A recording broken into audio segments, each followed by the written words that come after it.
আমাদের আজকের অতিথি সিনিয়র সাংবাদিক জনাব মোস্তফা ফিরোজ। জনাব মোস্তফা ফিরোজ, আপনাকে স্বাগত জানাচ্ছি।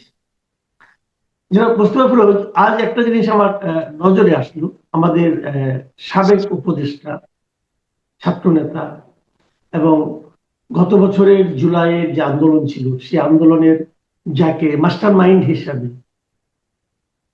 বিশ্ব মঞ্চে ডক্টর ইউনূস সাহেব পরিচয় করে দিয়েছিলেন, মিস্টার মাহফুজ আলম। উনি বেশ কিছুদিন উপদেষ্টা ছিলেন এবং তথ্য মন্ত্রণালয়ের দায়িত্বে ছিলেন, যে তথ্য মন্ত্রণালয়ের সঙ্গে কোনো না কোনো ভাবে দূর দূরান্ত দিয়ে হলেও আমরা সম্পর্কিত।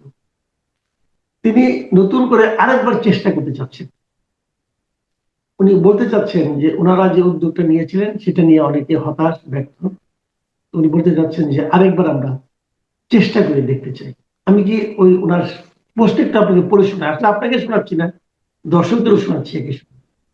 তিনি লিখেছেন যে নতুন ভাবে কিছু করার কথা বলার পর গত 2 সপ্তাহে কয়েকশো ছাত্র নাগরিকদের সঙ্গে কথা হয়েছে, যারা নতুন রাজনৈতিক বন্দোবস্ত ও বিকল্প রাজনৈতিক শক্তির ব্যাপারে এক সময় আশাবাদী ছিলেন। যাদের সাথে কথা হয়েছে তাদের মধ্যে এক ধরনের হতাশা ও আস্থাহীনতা দেখেছি, কিন্তু কথা শেষে আমরা এই সিদ্ধান্তে এসেছি যে আমরা সবাই আরেকবার চেষ্টা করে দেখতে চাই। তো এই যে তারা আরেকবার চেষ্টা করে দেখতে চায়, প্রত্যাশার ব্যাপারে আপনার অভিমতটা কি? এবং ওনাদের যতটুকু দেখেছেন এই যাবৎ এই গত কয়েক মাসে, সেই দেখার পর ওনাদের যদি সেই নেতৃত্বে আরেকবার চেষ্টা হয়, সেটা সম্ভাব্য ফল নিয়ে আপনি কতটুকু আশাবাদী? এটা আমি মনে করি যে মানে প্রস্তাবটা, উদ্যোগটা ভালো এবং তুলনামূলকভাবে মাহফুজ আলমকে যেটা দেখেছি আমার কাছে, মানে তাকে অত্যন্ত মেধাবী এবং মননশীল মনে হয়। এই কারণে যে আমরা তো ক্ষমতায় না গেলে, আসলে দায়িত্ব না পাইলে আমরা বুঝতে পারি না। তো আমরা 3টা মুখ দেখলাম, নাহিদ ইসলাম, আসিফ মাহমুদ সজীব ভুঁইয়া এবং মাহফুজ আলম। 3টা মুখের মধ্যে আমার কাছে তুলনামূলকভাবে মেধাবী মনে হয়েছে মাহফুজ আলম। মাহফুজ আলমকে নিয়ে খুব বেশি বিতর্ক না, হালকা একটু বিতর্ক আছে, কিন্তু আসিফ মাহমুদ সজীব ভুঁইয়াকে নিয়ে অনেক বেশি বিতর্ক। নাহিদ ইসলামকে নিয়ে আর একটু কম বিতর্ক। কিন্তু যেটা তার এই উদ্যোগ আয়োজনটা কতখানি সফল হবে সেটা আমি জানি না, তবে একটা বাস্তবতা আছে। সেটা হলো সত্যি সত্যি একটা তরুণদেরকে নিয়ে মানুষ একটা আশায় বুক বেঁধেছিল যে তারা হয়তো নতুন একটা রাজনীতি দিতে পারবে। সেই জায়গাটায় থেকে যখন কি মাহফুজ আলম কথা বলছেন, তখন আমি মনে করি যে এটা একটা বাস্তবতা আছে এবং এটা যদি সত্যিকার অর্থে তিনি শুরু করেন, আমি মনে করি যে কোন রাজনৈতিক দলে না যেও, এমপি না হয়েও একটা শক্তিশালী রাজনৈতিক অবস্থান গড়ে তুলতে পারবে। নাহিদ ইসলামরা যে ভুলটা করছে, সেই ভুল থেকে শিক্ষা নিয়েই মাহফুজ আলম চলতে চায়। সুতরাং তার এই চলার বিষয়টা আমি স্বাগত জানাই এবং আমি মনে করি যে এটা বাস্তব উপযোগী এবং এটাই হওয়া উচিত। এবং তরুণদের কাছ থেকে কিন্তু আমরা এটাই আশা করছিলাম। আমরা তরুণদেরকে ক্ষমতায় দেখতে চাইনি। আমরা তরুণরা এমপি হোক সেটাও আমরা চাই না, মন্ত্রী হোক এটাও চাই না। আমরা মনে করি যে আগে রাজনীতিটা তৈরি করা, মানুষকে সম্পৃক্ত করা, তারপরে হলো ক্ষমতায় যাওয়া। আমি প্রস্তুত হওয়ার আগেই প্রচলিত এই ক্ষমতার বৃত্তের মধ্যে ঢুকলে সেটা যে আসলে মানুষকে হতাশ করে, সেটা তো প্রমাণ করে ফেলছে নাহিদ ইসলাম এবং আসিফ মাহমুদ সজীব ভুঁইয়া বা এনসিপির এই দলের পুরো প্রক্রিয়াটা। মানে এটা মনে করেন আধা রাজনৈতিক দল, আধা হচ্ছে কি বলে এটা রাজতন্ত্রের যেটাকে বলা হয় কি বললেন এটা ক্ষমতার বৃত্তে যখন কি একটা রাজনীতি হয়, এটাকে মানুষ তো ভালোভাবে দেখে না। তো এই ধরনের কিংস পার্টি, এই শব্দটাই আসলে বলতে চাচ্ছিলাম। এই কিংস পার্টির একটা রূপ আমরা ভিন্ন ভাবে দেখলাম এবং খুব হতাশার সাথে আমরা দেখলাম যে যাদের কাছে এত সম্ভাবনা ছিল, সেই সম্ভাবনাটা নষ্ট করে দিয়ে তারা ক্ষমতার পিছনে দৌড়ালো। এমপি তো আসলে কিছু না, আসলে ক্ষমতা চায়। ক্ষমতা চাইলে তারা মনে করে যে পরিবর্তন করতে পারে। কিসের পরিবর্তন? ক্ষমতার বৃত্তের মধ্যে থেকে নিজেদেরকে সুরক্ষা দেয়া আর ক্ষমতার চর্চা করা, সেটাই তো। এবং এমন একটা বৃত্তে চলে গেল যেই বৃত্তের আর একটা রাজনৈতিক রূপ আছে, সেখানে তারা প্রধান রূপ না। আজকে দেখেন সিট বন্টনের মধ্য দিয়ে কি হলো, এনসিপির অবস্থান হচ্ছে তৃতীয়, প্রথম জামাতে ইসলাম, তারপরে অবস্থান হচ্ছে ইসলামী আন্দোলন, তারপরে হলো এনসিপি। মানে একে তো হলো জামাতের জোট, সেই জোটেও তাদের অবস্থান তৃতীয়। তো সেই বিবেচনায় যদি আবার সত্যি বিএনপির সঙ্গে জোট করতো তাহলে তাদের অবস্থান থাকতো কিন্তু আহ দ্বিতীয়। যদি 5টা আসনও পাইতো সেটা হয়তো তাদের অবস্থান দ্বিতীয়। তো যাই হোক, বোঝাই যাচ্ছিল যে এখন দিনে দিনে আস্তে আস্তে হয়তো পরিষ্কার হচ্ছে, উন্মোচিত হচ্ছে যে মানে যে গর্ত থেকে তারা বেরোয় আসছে সেই গর্তে হয়তো তারা ঢুকছে। তো মাহফুজ আলমের এই আয়োজনটা, উদ্যোগটা আমার কাছে ভালো লাগছে। এবং সত্যি আমি অনুভব করি যে একটা তরুণ নেতৃত্ব দরকার। তরুণ নেতৃত্ব বলতে আবার ওই লেখাপড়া বাদ দিয়ে রাজনীতিতে আসো এইটা না, তরুণ নেতৃত্ব। সেই তরুণ নেতৃত্ব মানে নতুন একটা নেতৃত্ব। সেই নেতৃত্বের বয়স হইতে হবে 16, 17, 18, 19, 20 বছর, তা না। সেটা 30 হইতে পারে, 40 হইতে পারে, 50 হইতে পারে। মানে নতুন রাজনীতির ধারা যেটা অনুপস্থিত, সেই ধারাটা মাহফুজ আলম ওয়েলকাম করছে। মাহফুজ আলম সাথে যদি কাস্টিং যারা, তারা যদি যুক্ত হয়, আমি মনে করি তরুণ সমাজ যেই ধাক্কাটা খেয়েছে, আমরাও যারা ধাক্কা খেয়েছি, আমাদের একটা নৈতিক সমর্থন পাবে যদি তাদের মধ্যে যদি সেই ত্যাগ, তিতিক্ষা এবং সঠিক বাস্তব ভিত্তিক পরিকল্পিত একটা রাজনীতি আমরা দেখতে পাই। যেমন আমরা দেখেন, আমরা গতকালকে আলোচনা করলাম আপনার সাথে, তারেক রহমানের কি আমরা পুরনো রাজনীতিটা পছন্দ করছি? করছি না। যেহেতু নতুন কথা বলছে, নতুন বাংলাদেশ বিনির্মাণের কথা বলছে, আমরা কিন্তু সেইটাকে পছন্দ করছি। আজকে যদি তার বক্তৃতার মধ্যে আমরা শুনতাম অর্ধেকটাই হচ্ছে হাসিনার বিরুদ্ধে বিষোদ্গার, বা জামাত ইসলামের বিরুদ্ধে বিষোদ্গার, অথবা প্রতিপক্ষের বিরুদ্ধে বিষোদ্গার, বা ফ্যাসিবাদের আস্থান উড়ায় দাও, জ্বালায় দাও, গুড়ায় দাও, এই সমস্ত যদি মানে হুমকি ধামকি মূলক কথাবার্তা শুনতাম, আমরা কিন্তু হতাশ হতাম। আমরা অনুপ্রাণিত হচ্ছি এইরকম ধারা পুরনো রাজনৈতিক দলও নতুন ধারায় রূপান্তর করতে পারে।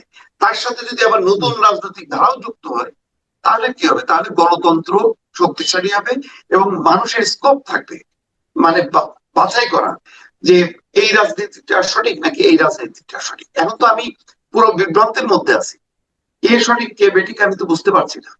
সুতরাং আমি মনে করি যে একটা বিশাল শক্তি আছে, মানুষ একটা পরিবর্তন চায়, একটা নতুন রাজনীতি শুরু করতে চায়। সেই রাজনীতি যদি মাহফুজ আলমরা আগাইতে পারে, আমি মনে করি যে এইটা সমর্থন পাবে। নিঃসন্দেহে এটা ভালো একটা উদ্যোগ। আচ্ছা, একটা কথা আপনি আমাকে বলেন, এই যে মাহফুজ আলম, আসিফ মাহমুদ সজীব ভুঁইয়া অথবা নাহিদ ইসলাম, অথবা আমি যদি এনসিপির কথা ধরি, তাদের যেভাবে উত্থান, মানে ছাত্ররা একটা নির্দিষ্ট কজে, নির্দিষ্ট একটা কারণে আন্দোলন করেছিল, সে আন্দোলন থেকে তারা রাজনীতিতে আসলো। আমরা কিন্তু ঠিক এরই একটা রেপ্লিকা আমরা দেখতে পেয়েছি কয়েক বছর আগে, যে তখন একটা আন্দোলন ছিল, আন্দোলন থেকে উঠে আসলো এই নুরুল হক নূর, তারপরে আপনার রাশেদ খান, এরা তারা এসে গণ অধিকার পরিষদ নামে একটা রাজনৈতিক দল করলো। সেই দলের পরিণতিও কিন্তু আমার কাছে এনসিপির মতোই মনে হচ্ছে, বরং এনসিপির চেয়ে তারা একটু ভালো। ওইখান থেকে অর্ধেককে পাঠাই দিয়েছে, জেনারেল সেক্রেটারিকে পাঠাই দিয়েছে বিএনপিতে। সে বিএনপিতে যোগ দিয়েছে ধানের শীষ পাওয়ার জন্য। দলীয় আদর্শ না কি আদর্শ বুঝতে পারলাম না, একটা দলের সাধারণ সম্পাদক ধানের শীষ পাওয়ার জন্য অন্য একটা দলে যোগ দেয়, এবং সেটা আবার দলের সভাপতি অনুমোদন করে। সভাপতি বলতেছে এটা নাকি তাদের নির্বাচনী কৌশল। ঠিক আছে, কৌশল। এখন এটা দেখে কিনা ছোট ভাইয়েরা পুরো দল বল নিয়ে জোটে যেয়ে যোগ দিল তো জামাতের সঙ্গে, যে জামাতের সঙ্গে তাদের রাজনৈতিক বিরোধের কথা তারা নিজেরাই উচ্চারণ করেছে বহুবার। যদিও আমরা অনেকে আবার সন্দেহ করছি এটা জামাতেরই সন্তানের মতো। জামাতের জেনারেল সেক্রেটারিকে আমরা দেখেছি বলতে যে জন্ম নিয়ে বাপের সঙ্গে লাগতে এসো না। তখন একটা মানুষের মধ্যে একটা চিন্তা ছিল যে জন্ম, বাপ, এই সমস্ত কথাবার্তা বলে বোধ তারা ওই দিকেই যাচ্ছে। তো এখন আমরা দেখলাম না, ঠিকই বাপের আঁচলের নিচে তারা চলে গেছে। তো আপনি যে আশাটা একটু আগে ব্যক্ত করলেন যে তরুণদের কাছ থেকে কিছু আশা আমরা করতে পারি, নতুন কিছু। তো নতুন দুইটা এক্সপেরিমেন্ট তো ফেল করলো বলতে মনে হয়, আবার কি এক্সপেরিমেন্ট আপনি আশা করতেছেন? যেহেতু একটা রাজনৈতিক বাস্তবতা আছে, আপনি আমি সহ অনেকেই কিন্তু আমরা অনুভব করি যে নতুন ধারা রাজনীতি হওয়া উচিত এবং আরো বেশি বেশি সংখ্যায় আসা উচিত। যেহেতু আমরা ডেমোক্রেসিতে বিশ্বাস করি, ডেমোক্রেসি তো একটা ওয়ান সাইডেড হইতে পারে না। ডেমোক্রেসি হবে বহুমুখী। আমার অপশন থাকতে হবে যে এটা ভালো না, এটা এটা না এইটা। আমার অপশন গুলো যদি না থাকে এবং সবগুলো অপশন যদি থাকে ওই ঘুরে ফিরে এমপি হওয়া, ক্ষমতা ভোগ করা, তাহলে তো আর এটা রাজনীতি হলো না। রাজনীতিটা তো মানে ক্ষমতাটা কেন, ক্ষমতাটা হলো সেবার জন্য। আপনি যখন নাকি একজন হন, মানে প্রতিষ্ঠিত হন, তখন আপনি কি করেন? আপনি আপনার এই প্রতিষ্ঠার বিষয়টা আপনি ছড়া দিতে চান, সে ধন সম্পত্তিতে হোক, বিদ্যা বুদ্ধিতে হোক। তো রাজনীতিটা তেমনই। রাজনীতি তো না যে আমি এটা এনজয় করব, এটা আমি আরো সেবা দেওয়ার জন্য। কিন্তু আমাদের এখানে তো উল্টা হচ্ছে। সেই কারণেই নতুন রাজনীতি মানেই এই না যে ছাত্ররা পড়াশোনা ছেড়ে দিয়ে রাজনীতি করবে, বিষয়টা তা না। নতুন রাজনীতি, এবং সেখানে যদি তরুণদের মেধাটা, যেহেতু তারা দেশকে অনেক কিছু কন্ট্রিবিউট করতে চায় এবং তাদের চিন্তা শক্তিটা অনেক ধারালো হয়। কারণ আমরা ধরেন আমাদের চিন্তা শক্তির একটা বন্ধত্ব হয়ে গেছে বলে মানে ধারণা করি। সেখানে তরুণরা অনেক কিছু অপশন থাকতে পারে, অনেক চিন্তা তারা মাথার মধ্যে অ্যাবজর্ব করতে পারে। তো সুতরাং তাদের কাছ থেকে একটা নতুন রাজনীতি প্রত্যাশা করি। কিন্তু যেটা আপনি উদাহরণ দিলেন, এটা সত্যি। আমরা তো এই হতাশার মধ্যে আছি বলি তো বারবার বলি যে তাহলে নতুন রাজনীতির দরকার। তাহলে তো বলতাম যে একটা আমাদের গণ অধিকার পরিষদ ভালো না এনসিপি ভালো, আমরা এটা নিয়ে বিতর্ক করতাম। সেই বিতর্কে গণ অধিকার পরিষদের কি কর্মসূচি, এনসিপি কি লক্ষ্য, কি তারা বললো, কি তারা করলো, এগুলি নিয়ে আমরা আলোচনা করতাম। কিন্তু আমরা সেই আলোচনার বাইরে আমরা খুঁজতেছি কেন? মাহফুজ আলমের এই বিষয়টা নিয়ে আলোচনা করতেছি এই কারণে, এর একটা চাহিদা বাস্তবতা রয়ে গেছে। আমাদের একটা এমন একটা নেতা দরকার, যেই নেতা মানে ক্ষমতার জন্য, এমপি গিরির জন্য, শুধু পাওয়ার পলিটিক্স এর জন্য যার জন্ম হবে না, যে সত্যিকার অর্থে মানুষের কল্যাণের জন্য নতুন একটা রাজনীতি উপহার দেবে, একটা পরিকল্পনা উপহার দেবে, যেই পরিকল্পনায় মানুষের জীবনের আহ মানে আহ মানে জীবনের মান উন্নয়ন হবে, সে জ্ঞান ভিত্তিক একটা রাষ্ট্রের মধ্যে যাতে প্রবেশ করতে পারে। তো সেই জায়গাটা যেহেতু অভাব আছে বলেই মাহফুজ আলমের এই আহ্বানটাকে আমি খুব যৌক্তিক মনে করছি। আপনি আশাবাদী মানুষ, আপনার আশাবাদ পূর্ণতা লাভ করুক, এটা চাই। কিন্তু আমি নিজে কিন্তু আশাবাদী একেবারেই না, একেবারেই না। এই কারণে যে উনি তো পরীক্ষিত, উনি তো পরীক্ষিত। কারণ উনি বেশ কয়েক মাস একটা মন্ত্রণালয়ের দায়িত্বে ছিলেন। এই মন্ত্রণালয়টা আগে যেভাবে চলতো তার চেয়ে কি উনি 1 ইঞ্চি পর্যন্ত সরাতে পেরেছেন? 1 ইঞ্চি? উনি কি একটা কাজ করতে পেরেছেন এই দায়িত্ব পাওয়ার পর, যে কাজটা দেখে আমরা মনে করতে পারি যে উনি চেষ্টা করেছেন? একটা সিঙ্গেল আমি দেখিনি। আমি উনি কিন্তু না আমি প্রথমে বলেছেন জি বলেন বলেন। আমি আসলে এই কারণে বলছিলাম যে আমি মানে মোটামুটি মানে একেবারে কিন্তু 100% মার্কস দেয়নি। আমি বলছি যে তুলনামূলক ভাবে এই তিনজনের মধ্যে সে বেটার, তাকে নিয়ে মানে হালকা বিতর্ক আছে, বেশি বিতর্ক নেই। হালকা বিতর্ক মানেই তো এটাই যে আমরা শুধু তথ্য মন্ত্রণালয় কেন, আপনার একটা মন্ত্রণালয় এমন কোন নজির আমি দেখছি না যেটা বলতে পারি যে এই কাজটা তারা করছে, করে একটা একটা ঝাঁকুনি দিছে তা দেখেন। বরং এখন দেখতেছি কি আপনার ওই যে স্থানীয় সরকার মন্ত্রণালয় আসিফ মাহমুদ সচিব ভুইয়াকে ঘিরে যে চক্র, কর্মকর্তাদের চক্র, সেই চক্রকে এখন দৌড়ানি দিচ্ছে। প্রায় 17-18 জনকে বদলি করে দিচ্ছে তার যারা গুরুত্বপূর্ণ পদ পদবিতে ছিল। তো এরকম প্রয়োজন হচ্ছে কেন? প্রয়োজন হচ্ছে এই যে এটাকে মনে করা হচ্ছে যে এটা একটা কোটাই। তো সুতরাং এটা ঠিক যে তারা দায়িত্ব পেয়ে যে মানে মারাত্মক কিছু করছে। দেখেন আমাদের সাথেও তো একটা মত বিনিময় করার মধ্য দিয়ে তার চিন্তা কি, ভাবনা কি, সে তো তথ্য মন্ত্রণালয়ের দায়িত্বে না। দেখলাম মাহফুজ আলম বা এর আগে কে ছিল, নাহিদ ইসলাম বোধহয়, কেউ কিন্তু খোলামেলা এ করলো না সেখানে। কালকে আমরা একটা অনুষ্ঠানে গেলাম বহু বছর পর, তা একজন রাজনীতিক, সে তো আর ক্ষমতায় নেই, কিন্তু ক্ষমতায় যারা থাকলো, যে নতুন যারা রাজনীতির কথা বলছে, গণমাধ্যম কি করবে, তাদের চিন্তা ভাবনাটা কি, সেটা নিয়ে কিন্তু একটা দিনের জন্য আমরা কোনো মত বিনিময় করতে পারলাম না, সামনাসামনি কথা বলতে পারলাম না। এইটাই হচ্ছে খুব দুঃখজনক। তারপর আমি মনে করি যে যদি তাদের এই মূল্যায়ন থেকে যদি উপলব্ধি হয়ে যদি নতুন কিছু শুরু করতে পারে, মানে দেখা যাক কি হয় আর কি। মানে এই অভিজ্ঞতার কথা আমি বলছিলাম, এই যে আপনি কালকে কথাটা আপনি উঠাইলেন, যেহেতু আপনিও ছিলেন আমিও ছিলাম, আমরা পাশাপাশি বসেছিলাম, ওখানে বসে বসে অনেক মত বিনিময় করেছি। তো কালকের এই অনুষ্ঠানটা নিয়ে আপনার অভিমত যেহেতু আলোচনা উঠলো, একটু জানতে চাই যে তারেক রহমানের যে আয়োজনটা, এই আয়োজনটা আপনার কাছে সব মিলিয়ে কেমন লেগেছিল? দেখেন, আমি বলছিলাম যে আমি দেখেন আমি কিন্তু কোনো সেমিনার সিম্পোজিয়ামে এই 2-2.5 ঘন্টা 3 ঘন্টার অনুষ্ঠানের সাথে আমি অ্যাভয়েড করি, কারণ আমার কাছে অত্যন্ত বিরক্ত লাগে। আমি নিজেও সারাদিন মানে কণ্ঠ শ্রমিকের মতন কাজ করি।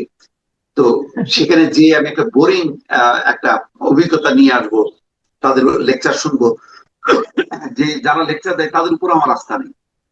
কারণ সেমিনার সিম্পোজিয়াম তো কম হলো না, ঘুরে ফিরে তো সেই একই ক্ষমতা আর ধান্দাবাজি। সেখানে আমার প্রচন্ড রকম বিতৃষ্ণা থেকে আমি গত কয়েক বছর ধরে কোনো অনুষ্ঠানে যাই না। এমনকি যখন আমি বাংলা মিশনের নিউজের হেড ছিলাম, আমি ওই সাবেক প্রধানমন্ত্রী শেখ হাসিনার অনুষ্ঠানগুলিও আমি বর্জন করতাম, আমি ওখানে যেতাম না। কারণ ওই 2-2.5 ঘন্টা মোবাইল ফোন বাইরে রেখে বিচ্ছিন্ন থেকে আমি ওই মানে তেলবাজি সংবাদ সম্মেলন শুনতে আগ্রহী না। কিন্তু কালকেও কিন্তু আমার মাঝে মাঝে মনে হচ্ছিল কি আমাকে চলে যাওয়া উচিত, কিন্তু না, দেখি না দেখতে দেখতে কিন্তু আসলে সত্যিকার অর্থে শেষ পর্যন্তই আমরা ছিলাম, আপনি সাক্ষী।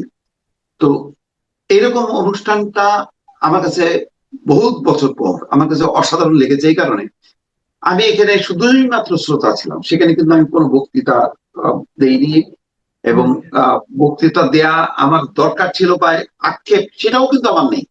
বরং যতটুকু হয়েছে ততটুকু আমি এটা পাইলাম যে সবার মধ্যে একটা আকাঙ্ক্ষা যে সাংবাদিকদের আচরণ পেশাদারিত্বমূলক হওয়া উচিত, এবং রাজনীতিকরা সাংবাদিকদেরকে সাংবাদিক হিসাবে দেখতে চায়, এই মনোভাবটা আমি দেখলাম।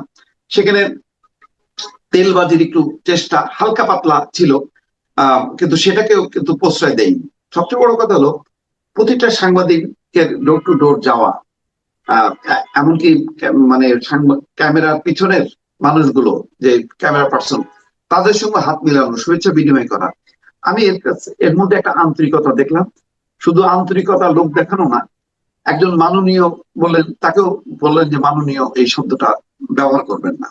তার মানে তিনি সরাসরি সম্বোধন চান এবং সরাসরি প্রশ্ন চান, বক্তব্য চান। এবং সম্পাদকরা ভালো বলেছেন, অডিয়েন্সের সাইড থেকে একজন দুজন একটু পছন্দ হয়নি, তারপর কথা বলেছেন। তো মোট কথা এইটুক মানটা আমি যদি 15 বছরের তো তিক্ত অভিজ্ঞতা তার আলোকে যদি আমি বিচার করি, এইটুক মান অর্জনটাও কম না।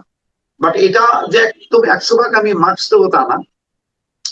100 ভাগ মার্কস দেবো যদি সরকার গঠন করতে পারে বিএনপি, তারপর ওই জায়গায় প্রধানমন্ত্রী হিসেবে যদি তারেক রহমান বসেন, তখন যদি এরকম একটা পেশাদারিত্বমূলক একটা সংবাদ সম্মেলন হয় বা সাংবাদিকদের অনুষ্ঠান হয়, তখন আমি 100 মার্কস দেবো। এখন আপাতত আমি 50 থেকে 60 ভাগ দিলাম, 5 মার্কস দিলাম, কিন্তু তখন আমি দেবো 100 ভাগ। তবে ধারাটা ভালো, এই এখানে একটু থামাই, আপনাকে থামাই এই কারণে যে আপনি ওখানে বসে আমাকে বলছিলেন একটা কথা, একটা জায়গায় আমাকে দৃষ্টি আকর্ষণ করছিলেন। সেটা হলো যে উনি বসেছেন মঞ্চে, সামনের যে প্রথম 3টা সারি, সেই 3 সারিতে ওনার কেন্দ্রীয় নেতৃবৃন্দের যে একটা মানে উপস্থিতি, সরব উপস্থিতি এবং বেশ গর্জিয়াস একটা ধরনের উপস্থিতি, উনি মত বিনিময়, আপনি আমার খেয়াল আছে পিছনে লেখা ছিল তারেক রহমানের সঙ্গে সাংবাদিকদের মত বিনিময়। তো সাংবাদিক ছিল, তারেক রহমান ছিল, মাঝখানে ওই নেতারা কেন, ওনাদের উপস্থিতি কি খুব জরুরি ছিল?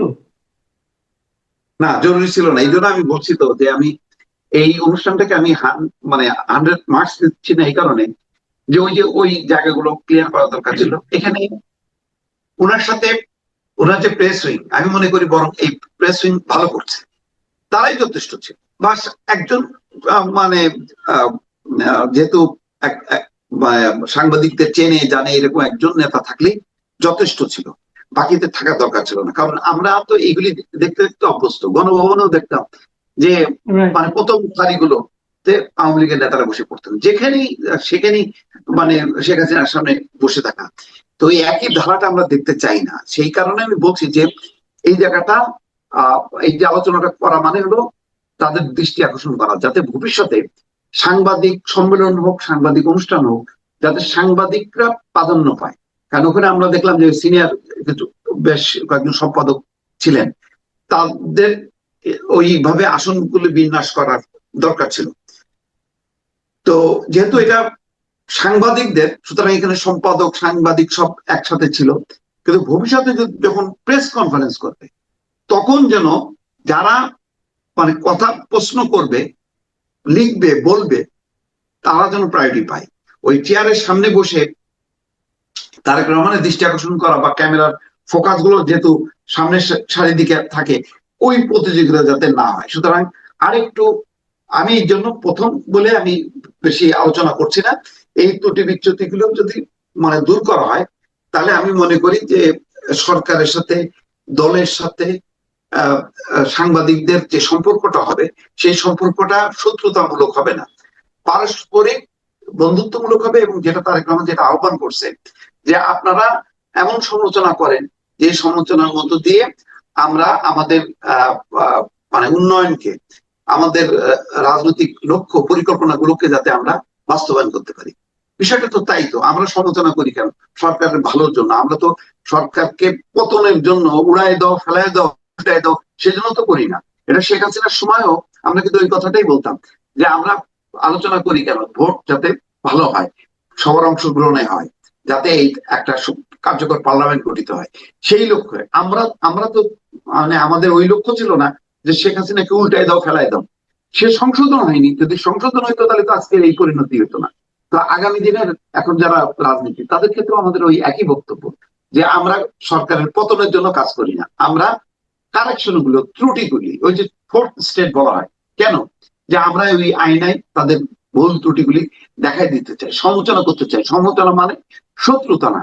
আপনি বলেন না আমাকে, তুমি আপনার কিন্তু এটা ভালো লাগে না, আমি বলি আপনি এই কথাগুলি বলা ঠিক হয়নি, তার মানে এগুলি তো সমালোচনা। তো যখন এই রাজনীতির প্রেক্ষিতে আমরা বলি, তখন আমরা এই সমালোচনা, যেমন আপনি বলেন এত কিছুর মধ্যে প্রশংসাটাই তো করতে পারতাম, কিন্তু কেন বলছি যে এটা দেখতে সুন্দর হইলো না।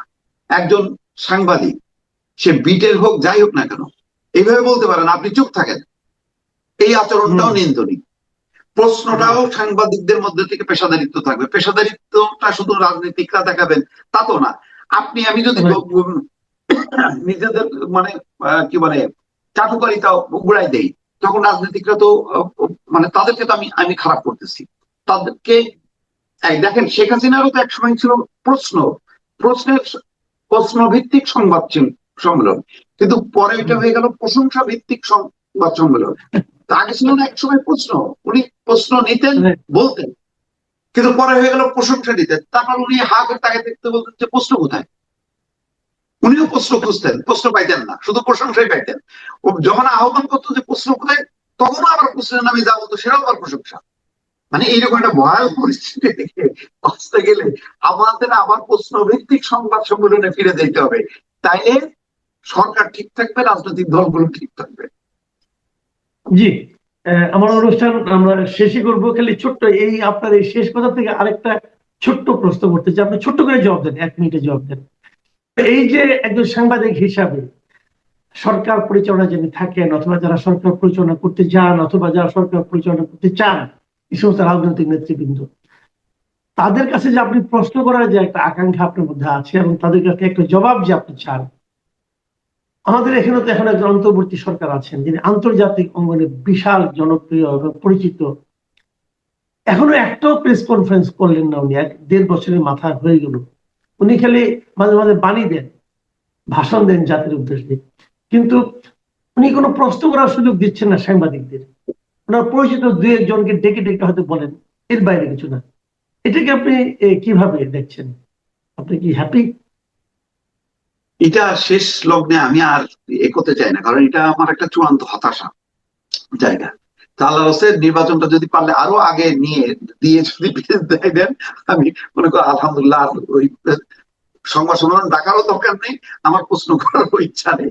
কি বলবো, এটা তো মানে আহ, কি মানে মনে করলাম আর কি হলো আমি এখনো এটা মিলাইতে পারি না। একটা 1-1.5 বছর ঘোরের মধ্যে থাকলাম আসলে, সত্যি কথা বলতে কি। মানে কি দেখলাম, এরকম দেখার জন্য প্রস্তুত না, এবং আমরাও প্রস্তুত না। আমরা বলি যে একটা অভ্যুত্থান হয়েছে, বিপ্লব হয়েছে, আসলে তো এক ফ্যাসিবাদের বদলে আরেক ফ্যাসিবাদ প্রতিষ্ঠিত হয়েছে।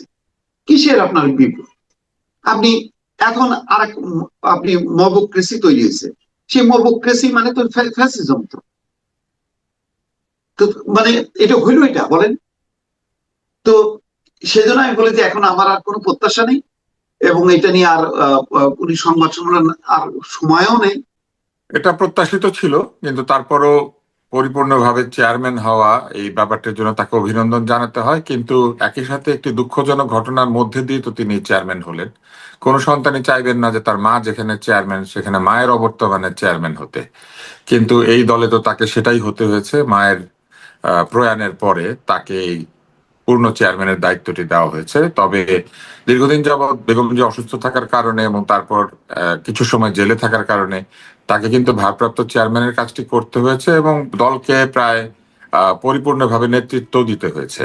একদিক থেকে ভালো যে তিনি তার মায়ের উপস্থিতিতেই দলকে চালিয়ে এক ধরনের অভিভাবকত্বের মধ্যে একটা ট্রেনিং এর মতো পেয়েছেন, যেটা আসলে বাংলাদেশের অন্যান্য দলগুলিতে হয় না। বিশেষ করে আওয়ামী লীগে তো এটা হয়ই নাই, কেননা আওয়ামী লীগে কোনো মেন্টরশিপ ছিল না। আহ, কিন্তু এইখানে তিনি মাকে মেন্টর হিসেবে পেয়েছেন, মায়ের যারা সহকর্মী তাদেরকে পেয়েছেন। ফলে আমি বলবো তার একটা ভালো গ্রুমিং হয়েছে এবং সেই গ্রুমিং এর মধ্যে দিয়ে তিনি আজকে চেয়ারম্যান হয়েছেন। এটা একটা ভালো দিক। তার মানে আমরা আমরা কি যদি কেউ বলেন যে তারেক রহমানের পূর্ণ দায়িত্ব প্রাপ্তির পর দলের চেহারায় পরিবর্তন আসতে পারে কিনা, নাকি দল আগে যেমন ছিল তেমনটাই চলবে, কেবল ওনার নামের পরিবর্তন হবে? সাধারণত আহ, নেতৃত্ব পরিবর্তনের সাথে সাথে নেতা তার একটা নিজের টিম তৈরি করেন। এটা সারা পৃথিবীতেই হয়। তাহলে আমার ধারণা কিছু পরিবর্তন এই দলে আসতে পারে। কিছু পরিবর্তন আসবে সময়ের প্রয়োজনে, কেননা অনেক নেতা নেত্রীর বয়স হয়ে গিয়েছে। আহ কোন কোন নেতা নেত্রী আছেন যারা সম্পর্কে তার একেবারে মুরব্বী, তিনি তাদেরকে কখনো আদেশ নির্দেশ দিতে পারবেন না। ফলে আমার ধারণা কিছু মুরব্বীর রোল চেঞ্জ হবে। কিছু মুরব্বী হয়তো এমন পদে চলে যাবেন যেখানে তারা পলিসি মেকিং এর হয়তো থাকতে পারবেন, কিন্তু সরাসরি দলের এক্সিকিউশনের জায়গায় থাকবেন না। কিছু মুরব্বী হয়তো তাদের শারীরিক কারণেই হোক বা অবস্থানের কারণেই হোক ধীরে ধীরে নিষ্ক্রিয় হয়ে পড়বেন। আর একটা তরুণ নেতৃত্বের উঠে আসার সম্ভাবনা আছে, এই জন্য যে তারেক রহমান যাদের সঙ্গে রাজনৈতিক জীবনে কাজ করেছেন, যে তরুণেরা, তারাও তো সামনের দিকে এগিয়ে আসবে ধীরে ধীরে। আমার মনে হয় আগামী 4-5 বছরের মধ্যে এই দলের অন্তত একটা আমি বলবো দৃশ্যমান একটা পরিবর্তন আমরা দেখতে পাবো। আর যারা বয়স্ক হয়ে গিয়েছেন অনেক নেতা, তারা অনেকে হয়তো দলের প্রয়োজনেও তারা তারেক রহমানের সঙ্গে আলাপ করবেন যে নতুন কোন রোলে তারা যেতে পারেন। দলের নিশ্চয় একটা কাউন্সিলও হবে আমার ধারণা নির্বাচনের পরে, এবং নির্বাচনের পরে যখন কাউন্সিল হবে সেখানে একটা পরিবর্তন আসার সম্ভাবনা রয়েছে। তার মানে আপনি বলতে চাচ্ছেন যদি পরিবর্তন কিছুটা হয়ও, সেটা হবে নির্বাচনের পরে? হ্যাঁ, আমি সেটাই মনে করি। কারণ আপনি যদি প্রফেশনালি চিন্তা করেন, নির্বাচনের আগে এখন দলে পরিবর্তন আনাটা বোকামি হবে এবং ঠিক হবে না। কেন? কারণ নির্বাচনের আগে দলে পরিবর্তন আনলে এই নতুন যে নেতৃত্ব আসবে কিংবা পুরনো যে নেতৃত্ব সরে যেতে শুরু করবে, এতে দলে একটা সাময়িক একটা অনৈক্য, শুধু না, আমি অনৈক্য কথাটা বলবো না, আমি বলবো যে সাময়িক একটা অসুবিধা তৈরি হতে পারে। নর্মালি একটা অফিসে চিন্তা করেন, একজন লোক চাকরি ছেড়ে গেলে আরেকজন লোক সেই চাকরিতে জয়েন করলে 7 দিন 10 দিন লেগে যায় কিন্তু লোকটার টেবিলটা পর্যন্ত গুছাতে, লোকজনের সাথে পরিচিত হতে, নতুন রোল সম্পর্কে সবাইকে জানাতে, পুরনো প্রভাব আহ, যার আছে সেটাকে কমাতে। তো আমার মনে হয় না নির্বাচনের আগে কোনো ধরনের পরিবর্তন আমরা পাবো। আমরা দেখলাম প্রথম তারেক রহমান আসার পরে তেমন কোন রাজনৈতিক কর্মকাণ্ড কিন্তু তার অতটা দৃশ্যমান হয়নি।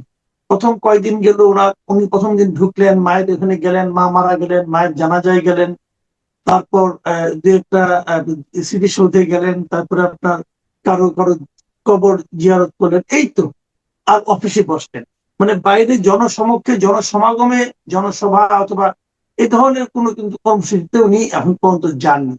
একটা উদ্যোগ নিয়েছিলেন যে উত্তরাঞ্চল সফর করবেন, সেটাও দেখলাম যে সর্বশেষ ইসির অনুরোধে ওটা আপাতত পোস্টপোন করলেন। ইসি কি এই ধরনের অনুরোধ এই মুহূর্তে করতে পারে?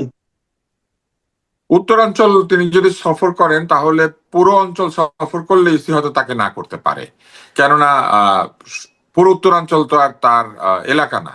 কিন্তু তিনি যদি তার পৈতৃক নিবাস বগুড়া অঞ্চলে যান, সেটা ইসি না করতে পারে না, কেননা একজন আহ, আহ, মানুষ তার পৈতৃক নিবাসে বা তার নিজের নিবাসে তো যেতেই পারেন, এবং সেখানে গিয়ে তিনি তার আহ গুরুজনদের কবর জিয়ারত করা, অথবা এলাকায় যারা মহান ব্যক্তি আছেন অথবা কোনো মানুষ আছেন যাদেরকে তিনি মনে করেন যে শ্রদ্ধা জানানো দরকার, সেটা জানানো, পুরনো আত্মীয়দের সঙ্গে দেখা করা, পুরনো বন্ধুদের সঙ্গে কথা বলা, এগুলো তো আপনি করতেই পারেন। ফলে ইসি তাকে বগুড়ায় যেতে বাধা দিতে আমি মনে করি না পারে। কিন্তু ইসি যদি তাকে পুরো উত্তরাঞ্চল সফর করতে না করে, সেইখানে একটুখানি লেজিটিমেসি থাকবে, কারণ তিনি যদি পুরো উত্তরাঞ্চল সফর করেন, এটা তো ইমপ্লাইড যে লোকজন আসবে, প্রচুর গণজমায়েত হবে, এবং তার দলের যারা বিরুদ্ধ পক্ষ তাদের সেখানে একটু অসুবিধা হবে, কেননা তারা তো আর এই গণজমায়েত করতে পারবে না, কারণ তাদের নেতা নেত্রীদের তো এই অবস্থানে যে দেখার জন্য লোক এসে ভিড় করবে। এখন তারা বাংলাদেশে ছিলেন, এলাকাতেই ছিলেন, এরই মধ্যে নির্বাচনী প্রচারণাও করেছেন অনেক ক্যান্ডিডেট, ফলে তাদেরকে আলাদা করে দেখতে আসার কিছু নাই। কিন্তু তারেক রহমান যে কোনো এলাকায় গিয়ে এখন ঢুকলে লোকে তাকে দেখতে আসবে, তার বিরোধীরাও তাকে দেখতে আসবে, যে এখন তাকে ভোট দিবে না তার দেখতে আসবে যে একটু দেখে আসে, 17 বছর লোকটা ছিলেন না, একটা বড় দলের নেতা, তাকে ঘিরে মানুষের মনে তো এক ধরনের জল্পনা কল্পনা আছে। তারপরে ইদানিং কালে তার যেসব বক্তব্য, তার যে ভিডিও উপস্থিতি, এই বিষয়গুলি মানুষকে একটা নতুন চিন্তায় এ, মানে এনে দিয়েছে, যে একটা পরিবর্তিত নেতৃত্ব, পরিবর্তনের কথা বলা, তার যে এখানে আসার পর যে বক্তৃতাটা দিয়েছেন তিনি, সেটাও ভালো ছিল। সবকিছু মিলে তার প্রতি মানুষের আগ্রহ বেড়েছে। ফলে ইসি তাকে অন্য জায়গায় যেতে নিষেধ করতে পারে, নিরাপত্তাজনিত কারণেও পারতে পারে, কিন্তু বগুড়ায় যেতে তাকে নিষেধ করতে পারে না, কারণ সেটা তার আহ, মানে তার পৈতৃক নিবাস। আপনি আপনার পৈতৃক নিবাসে যাবেন, এটা ইসি না করে কিভাবে? জি। আচ্ছা, আপনি বলছিলেন যে নির্বাচনের আগে নেতৃত্বে পরিবর্তন আনা ঠিক হবে না, এবং এই যে উনি উত্তরাঞ্চলে যেতে চাইলেন, যে যাওয়ার ক্ষেত্রে ইসি যে আপত্তি করলেন অথবা অনুরোধ করলেন, যাই করলেন, এটা সবই তো নির্বাচনকে কেন্দ্র করে। তো আপনার কি মনে হয় যে নির্বাচনের তো আর ধরা যায় এমন 1 মাস 1 দিন বাকি আছে, মাত্র 1 মাস 2 দিন ধরেন আপনার, যদি এরকম সময়ে এসে আপনি নির্বাচন প্রস্তুতি কেমন দেখছেন? বিএনপির কেমন নির্বাচনের দেখছেন, জামায়াতের কেমন দেখছেন? এটা যদি জিজ্ঞেস করেন, আমি বলবো আওয়ামী লীগের যে আমি দামি নির্বাচন, সেই নির্বাচনে এর চেয়ে অনেক ভালো প্রস্তুতি ছিল। মানে আমরা অন্তত অনুভব করেছি যে লোকেরা নির্বাচন করছে, দেশে একটা নির্বাচন হচ্ছে, মানে একটা হই হুল্লা ছিল। কিন্তু এই আমি দামি নির্বাচনের মতো এখনো পর্যন্ত আমরা কোনো কিছু দেখতে পাচ্ছি না, অন্তত সরকারের তরফ থেকে এবং নির্বাচন কমিশনের তরফ থেকে, এমনকি মিডিয়াগুলিতেও আমরা সেরকম কোনো মানে নাড়াচাড়া দেখতে পাচ্ছি না। মানে এর চেয়ে বেশি শোরগোল তখন আপনি দেখেছেন, এটা বলতে চাচ্ছেন? হ্যাঁ, মানে নির্বাচন আসলে একটা শোরগোল হয়, শোরগোলটা আসলে স্পন্টেনিয়াসলি হয়। এমনকি আমি দামি নির্বাচনের শোরগোল হচ্ছিল যে মানুষ অনেক রসিকতা করছিল, নানান রকম হাসাহাসি করছিল। ধরেন গতকাল যারা একসাথে মিছিল করেছে, তারা আজকে এসে একটা প্রতিপক্ষ হয়ে মানে একজন আরেকজনের বিরুদ্ধে সমালোচনা করছে। তো এগুলো তো একটা আলোচনার বিষয়বস্তু ছিল। নির্বাচনের আমেজ সবচেয়ে টের পাওয়া যায় এলাকার চায়ের দোকানে, হোটেলে, রিকশাওয়ালাদের কথাবার্তায়। তারপর আপনি যখন মসজিদ থেকে বের হবেন, এরকম মানে যেখানে একটু জমায়েত হয়, দেখা যায় বাঙালি নানান রকম আলাপ করে, আরে জানেন নাকি এই অমুকে প্রার্থী হয়েছে, এই লোক তো এবার জিতবে না, আরে ওনাকে তো আগে দেখেছি। এইটার অনেকগুলি কারণের একটা হচ্ছে অনেক নতুন প্রার্থী আছে, প্রার্থীদের পুরনো কোনো ইতিহাস আমরা জানি না। যেমন আমার এলাকা যদি চিন্তা করেন, এখানে 2জন প্রার্থী আছেন, এদের কোনো পুরনো ইতিহাস নাই, এরা কবে রাজনীতি শুরু করেছেন, কবে রাজনীতিতে আসলেন, মানে আমরা জানি না তাদের সঙ্গে তেমন কিছু। এইটা একটা কারণ হতে পারে। দ্বিতীয় কারণ হতে পারে যে মানুষ আসলে অত আগ্রহ বোধ করছে না, কারণ তারা জানে কাকে ভোট দিবে অথবা কাকে দিবে না। তারা বসে আছে যে ঠিক আছে, ভোটের সময় ভোট দিয়ে দিব, জিতার সময় জিতে যাব। আহ, এটা হতো হয়তো ভালো যদি সমানে সমানে লড়াই হতো, কিন্তু একটা ধারণা মানুষের মনে জন্মে গিয়েছে, এটা অস্বীকার করা যাবে না, যে তারেক রহমানের নেতৃত্বে বিএনপি ভালো ফলাফল করবে। এইটা তো একটা মানুষের মনে ধারণা, এবং এটা অনেকদিন ধরে এই ধারণাটা তৈরি হয়েছে। তো যে কারণে হয়তো মানুষ ভাবছে যে ঠিক আছে, জানি তো কে হবে, মানে আমি ঠিক জানি না কেন, কিন্তু আমি অনেকগুলি কারণ বলছি আর কি। আর আরেকটা কারণ হচ্ছে যে আমার কাছে মনে হয়েছে সরকার নির্বাচন সম্পর্কে খুব একটা ভালো বোঝেন বলে আমার মনে হচ্ছে না। আগেকার সরকারগুলিতে কি হয়েছিল জানেন, অনেক আমলা থাকতো। ধরেন আকবর আলী খান সাহেব আছে, এরা ডিসি হয়েছে, ধীরে ধীরে উপরের দিকে গিয়েছে, একসময় সচিব হয়েছে, একাধিক নির্বাচন আয়োজন করেছে, মানে জানে আসলে নির্বাচনে কি করতে হয়। কিন্তু বিশ্ববিদ্যালয়ের প্রফেসর কিংবা পরিবেশবিদ কিংবা ধরেন মানবাধিকার আন্দোলনের নেতা কিংবা ধরেন একজন ডাক্তার কিংবা ধরেন তিনজন জীবনে চাকরি বাকরি করে না এরকম উপদেষ্টা ছিল। তো এরকম ধরেন উপদেষ্টা মন্ডলীতে একটা বিরাট অংশ নির্বাচন কি জিনিস এটা বোঝে না, এবং তাদের রাজনৈতিক পুরনো ইতিহাসও নাই যে তারা কোনো ছাত্র রাজনীতি করেছে, কোথাও ইলেকশনে দাঁড়িয়েছে, মানে আমরা জানি না। তো আমার ধারণা এটা একটা কারণ, তারা ভাবছেন যে আদেশ দিয়ে দিব নির্বাচনের সময় নির্বাচন হয়ে যাবে, কিন্তু ব্যাপারটা আসলে এরকম না। নির্বাচনের একটা অস্থিরতা দরকার হয় যাতে ভোটাররা ভোটের দিন আসে, তারা যেন একটা আগ্রহ বোধ করে নির্বাচন সম্পর্কে, সেগুলোর কিছুই আমি দেখতে পাচ্ছি না। হম কিন্তু আপনি কি একটা জিনিস লক্ষ্য করছেন, এই যে আপনি বললেন যে অনেকে মনে করছে যে এই নির্বাচনে কোনো প্রতিদ্বন্দ্বিতাই হয়তো হবে না, এবং প্রতিদ্বন্দ্বিতা হবে না ভেবেই হয়তো তাদের মধ্যে সেই উত্তাপটা নেই, এরকম হতে পারে। কিন্তু ওটা পাশাপাশি, তো আমি বললাম। হ্যাঁ এটা বলেন আপনি, কিন্তু পাশাপাশি আরেকটা বিষয় আমি বলছি, সেটা হলো যে আমি কিন্তু কিছু লোকের মধ্যে অন্যরকম একটা ব্যাপার দেখছি। তারা বলার চেষ্টা করছেন, আকারে কিন্তু বলছেন যে 91 কিন্তু অনেকে ভেবেছিল যে কোনো প্রতিদ্বন্দ্বিতাই হবে না, এবং প্রতিদ্বন্দ্বিতা হবে না ভেবে সম্ভাব্য পরাজিত দল কিন্তু নির্বাচনের পরের দিনে হরতালও ডেকে বসেছিল, পরে দেখা গেল তারাই জিতে গেছে, এটাও কিন্তু হয়েছিল। এখন অনেককে আমি এমনও বলতে শুনেছি, তার উদাহরণ হিসেবে যে আপনার এই 5টা বিশ্ববিদ্যালয়ের যে ছাত্র সংসদ নির্বাচন হলো, প্রত্যেকটাতেই যে একই ধরনের ফল, সেই ফলের প্রতিফলন কিছু নির্বাচনে হতে পারে বলেও তারা মনে করছেন।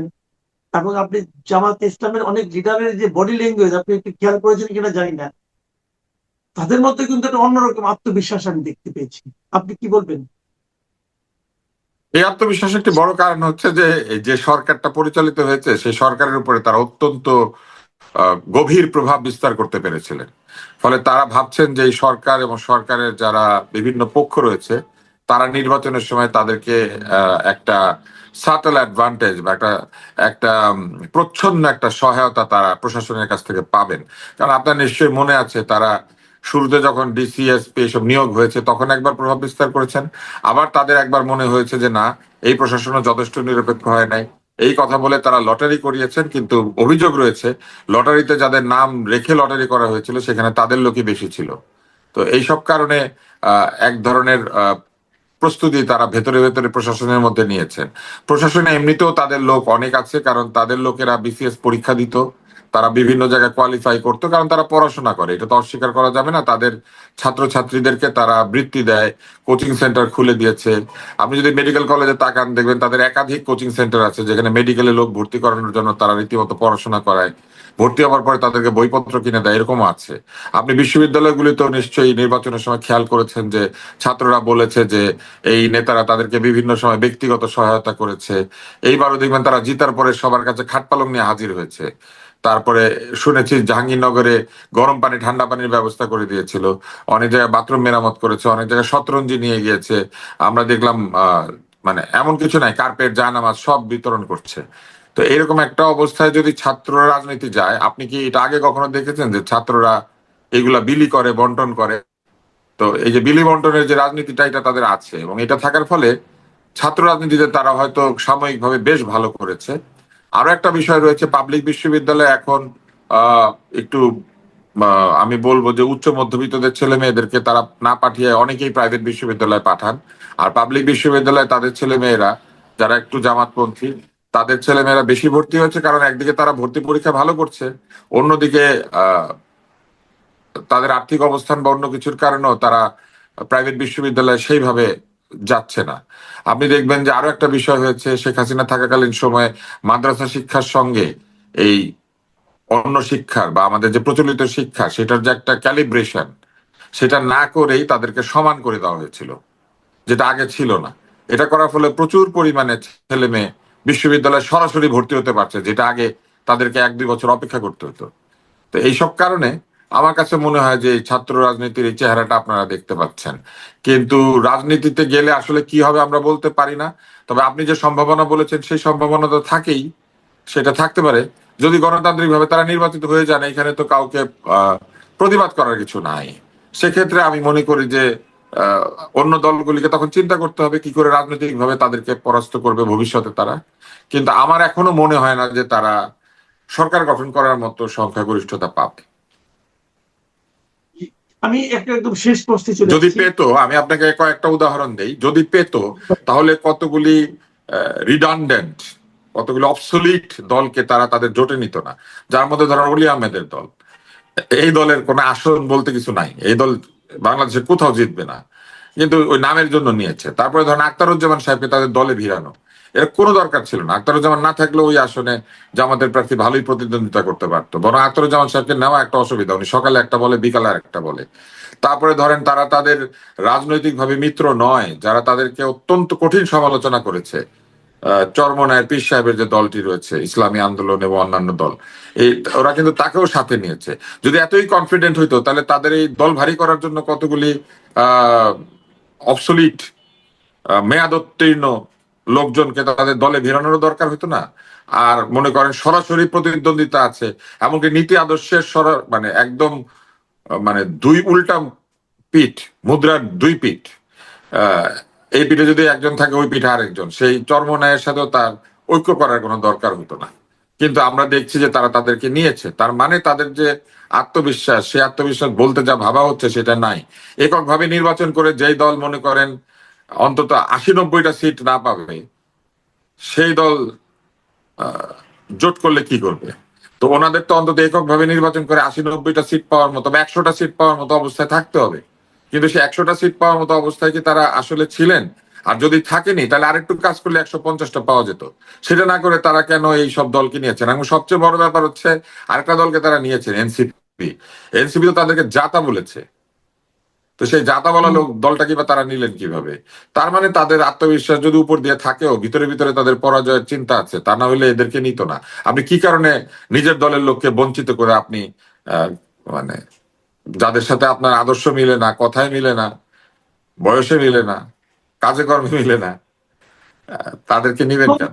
এটা অনেকে বলছে যে এনসিপি কে নেওয়াতে ও জামাতের যে আওয়ামী লীগের ভোট প্রাপ্তির একটা আকাঙ্ক্ষা ছিল, প্রত্যাশা ছিল, সেখানেও নাকি একটু ঝামেলা হতে পারে, কারণ আওয়ামী লীগ তো এনসিপি কে একেবারেই দেখতে পায় না। কাজে সেক্ষেত্রে কি হবে? এনসিপির আসনগুলি যেগুলিতে এনসিপি দাঁড়িয়েছে সেখানে আওয়ামী লীগের ভোটাররা কেউই এনসিপি কে ভোট দিবে না বলে আমার ধারণা। এইটা স্বাভাবিক, কারণ এনসিপির তো ওই দাবি করেছে যে তাদের কারণেই আওয়ামী লীগের পতন হয়েছে। আবার অন্যদিকে আপনি যদি জামাতের কথাও চিন্তা করেন, জামাতকেও আওয়ামী লীগের লোকেরা ভোট দিবে বলে আমার মনে হয় না, এই জন্য যে জামাতও বলেছে যে জামাতের কারণে আওয়ামী লীগের পতন হয়েছে। আর আরো একটি ব্যাপার হচ্ছে যে একদিকে জামাত দাবি করছে তাদের কারণে আওয়ামী লীগের পতন হয়েছে, আরেকদিকে আওয়ামী লীগ মনে করে এনসিপির কারণে তাদের পতন হয়েছে। ফলে এনসিপি এবং জামাত এক জায়গায় হয়েছে মানে আমার ধারণা যে আওয়ামী লীগের ভোটাররা হয়তো ভোট দিতে না যেতে পারে, কিন্তু কোনো আসনে গিয়ে এইখানে তারা ভোট দিবে বলে আমার মনে হয় না। এখন এমন যদি হয় যে আওয়ামী লীগের পুরাটাই ভেতরে লুক্কায়িত জামাত ঢুকে গিয়েছিল, তাহলে অন্য কথা। কারণ আমরা তো দেখেছি জামাতের যে নেতারা এখন পাশ করছেন বিভিন্ন ইউনিভার্সিটিতে, এরা সব ছাত্রলীগের মিছিল করেছেন অনেকেই।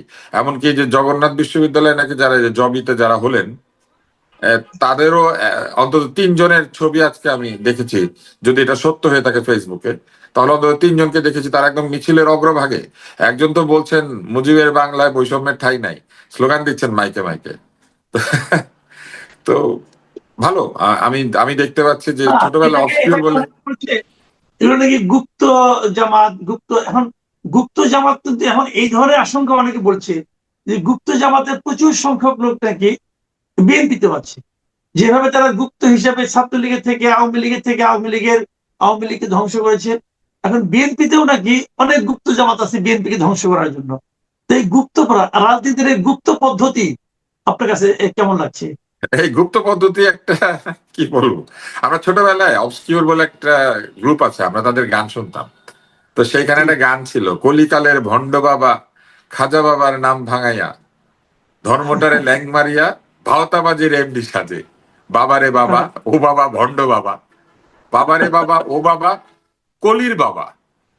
এখন আচ্ছা, ভেরি স্যাটারিক, অর আমি বলবো যে খুবই একটা কোইন্সিডেন্টাল, কলির বাবা, বুঝলেন? তো এনসিপির প্রতীক হচ্ছে শাপলা কলি।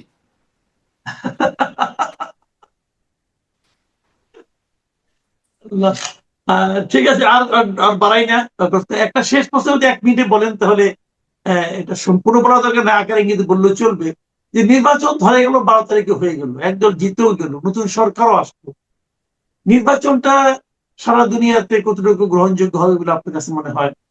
এবং নতুন সরকারের জন্য আওয়ামী লীগের মতো একটা বড় দলকে বাইরে রেখে যে নির্বাচন, সেই নির্বাচনের মাধ্যমে যে দল হবে, তাদের পক্ষে দেশ চালানোটাই বা কতটুকু সহজ হবে বলে আপনি মনে করেন? আমাদের নির্বাচন নিয়ে আমার ধারণা যে বিশ্ব খুব একটা মাথা ঘামাচ্ছে না। যদি ঘামাতো তাহলে আপনি দেখতেন যে অনেক পর্যবেক্ষকরা এবার নির্বাচনে আসতো। এই যে পর্যবেক্ষক আসছে না, এর কারণ হচ্ছে নির্বাচনটা যে ওয়ান সাইডেড, বা নির্বাচনটা যে আসলে একটা ভিন্ন পরিস্থিতিতে হচ্ছে, তারা সেটা মনে করছেন। তারা মনে করছেন যে এখানে দেখার কিছু নাই, এই জন্য যে এই নির্বাচনের সব পক্ষই কিন্তু একই পক্ষ, তারা জুলাই পক্ষ। তো এই জন্য তারা ধরে নিয়েছেন যে হয়তো আসতে হবে না। আর হচ্ছে বিশ্বের যে পরিবর্তিত রাজনীতি, সেটা আরেকটা প্রমাণ হচ্ছে, দেশ দখল হয়ে যাচ্ছে কিন্তু কারো কোনো মাথা ব্যথা নাই। তো সেইখানে আমাদের মতো দেশে কে নির্বাচিত হলো, কে আসলো, কে গেল, আমার মনে হয় যে বিশ্ব খুব একটা মাথা ঘামাচ্ছে না। তবে যদি আপনি এইভাবে চিন্তা করেন যে নির্বাচনে কিছু ফান্ডামেন্টাল প্রিন্সিপাল আছে, সেই প্রিন্সিপালে যারা নির্বাচন আয়োজন করেন তাদেরকে একটা ইনক্লুসিভ নির্বাচন করতে হয়, যেখানে যে কেউ দাঁড়াতে চাইলে দাঁড়াতে পারবে। কিন্তু স্বতন্ত্র প্রার্থীদেরকে নিরুৎসাহিত করার যে পদ্ধতি দেখা যাচ্ছে, তাতে করে বোঝা যাচ্ছে স্বতন্ত্র প্রার্থী শুধুমাত্র যে স্বতন্ত্র বলে ঠেকানো হচ্ছে এটা নয়, এই নির্বাচন কমিশন বলেন অথবা ভেতরের কিছু লোকজন বলেন, তাদের হয়তো একটা প্রচ্ছন্ন একটা ভীতি আছে যে স্বতন্ত্রের নামে আওয়ামী লীগের লোকজন দাঁড়িয়ে যাবে।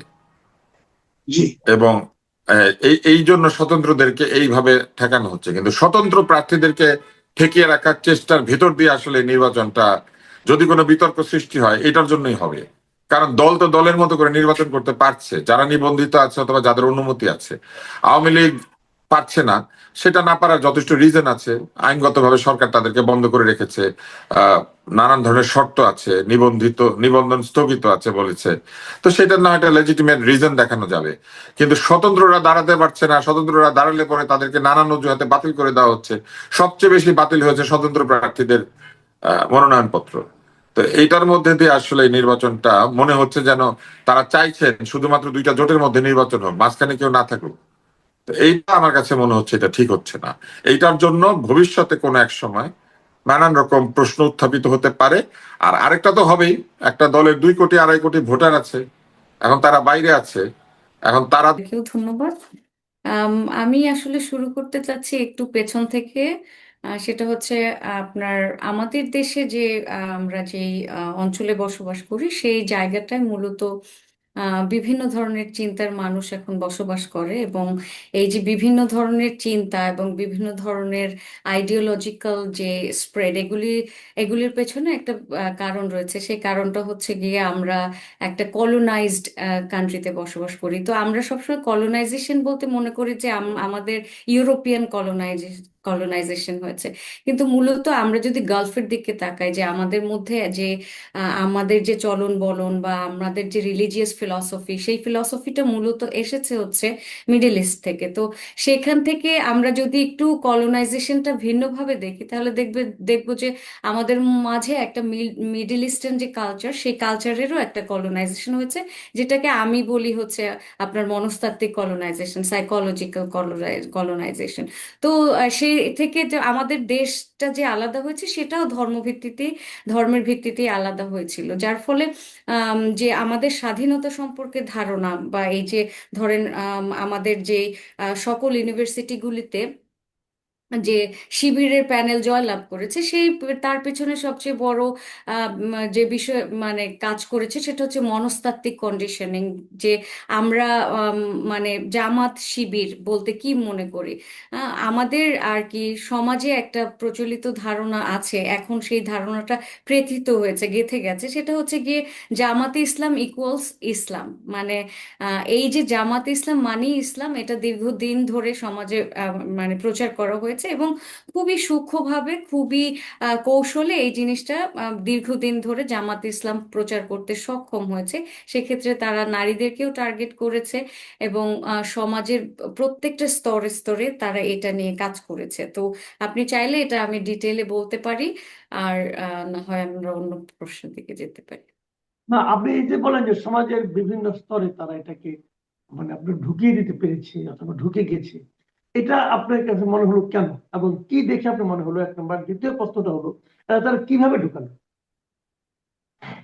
আম, কিভাবে হয়েছে, যেমন সেটা যেমন আমাদের যে সমাজের দিকে তাকালে আমরা কি দেখতে পাই যে তালিম বলতে ঘরে ঘরে ঘরে ঘরে তালিম বলতে এক ধরনের একটা প্রতিষ্ঠান তৈরি হয়ে গেছে। আপনি 10 ঘরে একটা তালিম হয় দেখবেন, আফটার এভরি 10 হাউসেস এরকম আপনি পাবেন। গ্রামে গঞ্জে প্রত্যেকটা জায়গায় নারীদেরকে টার্গেট করে, মানে নারীরা কি ঘরের মা, এবং তাদের কিন্তু ঘরের ভেতরে এক ধরনের সন্তানদের মানুষ করা বা সন্তানদের যেই মানে নৈতিকতার জ্ঞান, সেই জ্ঞানটা দেওয়ার ছোটবেলা থেকে সেই দেওয়ার যে একটা প্রক্রিয়া, সেই প্রক্রিয়াটাকে তৈরি করেছে হচ্ছে গিয়ে ঘরে ঘরে একটা ধর্মভিত্তিক যে তালিম। এই ধর্মভিত্তিকটা আসলে প্রচার হচ্ছে রাজনৈতিক ইসলামের মাধ্যমে। এখানে একটা রাজনৈতিক ইসলাম প্রচার করেছে, এবং সেটার একটা মানে বড় রকমের গ্রুপ, এবং বাংলাদেশের আহ,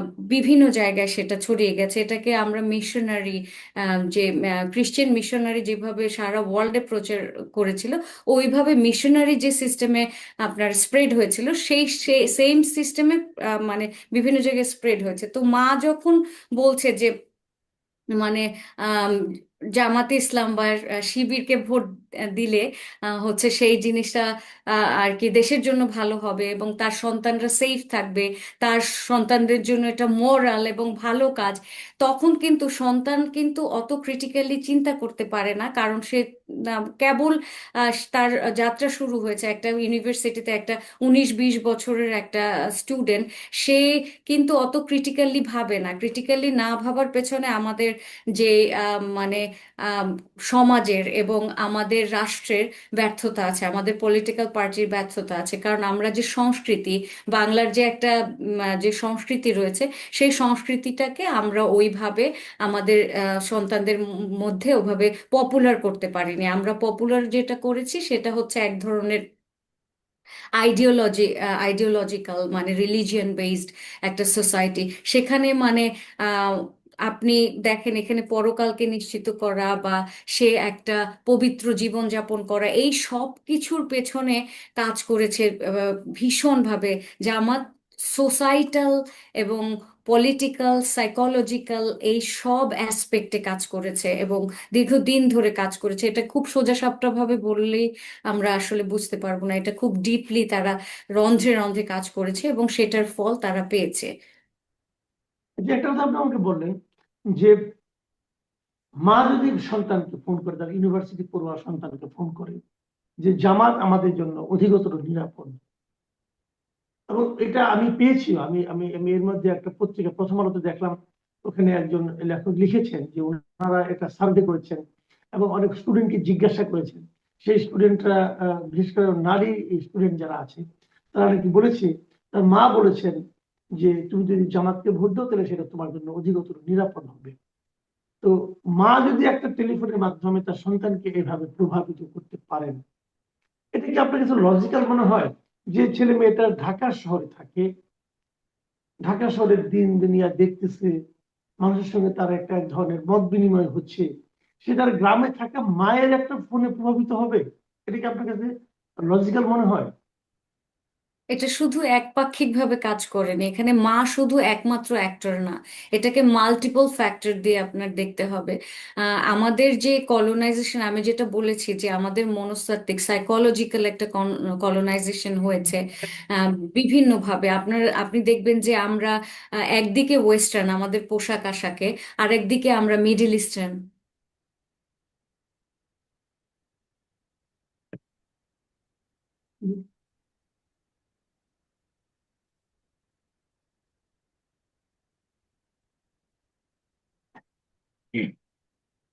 কি একটা ফোন আসতে বুঝলাম না। আচ্ছা, এখন পড়েন আবার ওই প্রশ্নটার উত্তরটা আবার দেন যে মাকে কেবল প্রভাবিত করতে পারে কিনা। এই ব্যাপারটা যে শুধুমাত্র মায়ের মাধ্যমে হয়েছে সেটা আমি মনে করি না। এখানে মাল্টিপল ফ্যাক্টর কাজ করেছে। হ্যাঁ, আপনার সোসাইটির প্রত্যেকটা জায়গায় এখানে কাজ করা হয়েছে। হ্যাঁ, তো যেই স্টুডেন্টটা আমরা আমরা মনে করি যে এখনকার যে জেনারেশন তারা হচ্ছে আপনার টেকনোলজি, তারপরে এআই, একটা মানে ইন্টারনেটের যুগে আছে, তারা এক্সপোজড টু টেকনোলজি, ইন্টারনেট এইসবের ভেতরে। সুতরাং তারা কেন গ্রামের মায়ের কথা শুনবে, তার মায়ের কথা কেন শুনছে, এটা কিন্তু এত সহজে আমরা আসলে বুঝতে পারবো না। সে যে মায়ের কথা শুনছে তা না, এটা পুরো সোশ্যাল সিস্টেমে কাজ করেছে, পলিটিক্যাল সিস্টেমে কাজ করেছে, সাইকোলজিতে কাজ করেছে। যেমন ধরেন আপনি যদি দেখেন যে স্কুলিং সিস্টেম, যে আমাদের স্কুলিং সিস্টেম, সেখানে আমরা ইভলিউশন পড়াতে দেই না, বা মানে সায়েন্স বেসড যে সাবজেক্টগুলি, সেই সাবজেক্টগুলিকে অনেক বেশি জনপ্রিয় না করে কালচারাল সাইডটা, যেমন নাচ গান বা ফিজিক্যাল এডুকেশন, খেলাধুলা, এগুলিকে জনপ্রিয় না করে বরঞ্চ এইগুলিকে অনেক অজনপ্রিয় করার মতো আমরা বয়ান তৈরি করে, দিন দিন যারা ওয়াজ করছেন বা যারা এই ধরনের থিওলজি বেসড একটা কালচারকে স্প্রেড করছে, তারা কিন্তু বয়ান এক ধরনের তৈরি করে যাচ্ছে দীর্ঘদিন ধরে, যে জিনিসটা কিন্তু আপনার বলে যে আপনার গান ভালো না, আপনার পহেলা বৈশাখ ভালো না, আপনি মানে যা যা করেন, মানে আপনার যে কালচার আছে, আপনার যে ভাষা আছে, সেই ভাষাও ভালো না, সেই ভাষা হচ্ছে খুব একটা পবিত্র ভাষা না, অপবিত্র। মানে কলোনাইজাররা যে কাজটা করে, তারা আপনার যা আছে সেই জিনিসগুলিকে সবসময় আহ, বলবে যে সেই জিনিসগুলি স্যাভেজ, সেই জিনিসগুলি খারাপ। আপনার কালচারকে খারাপ প্রমাণ করার মাধ্যমে সে কিন্তু তার কালচারকে প্রতিষ্ঠা করতে পারে। তো সেক্ষেত্রে এখানে একটা কালচারাল পরিবর্তন হয়েছে।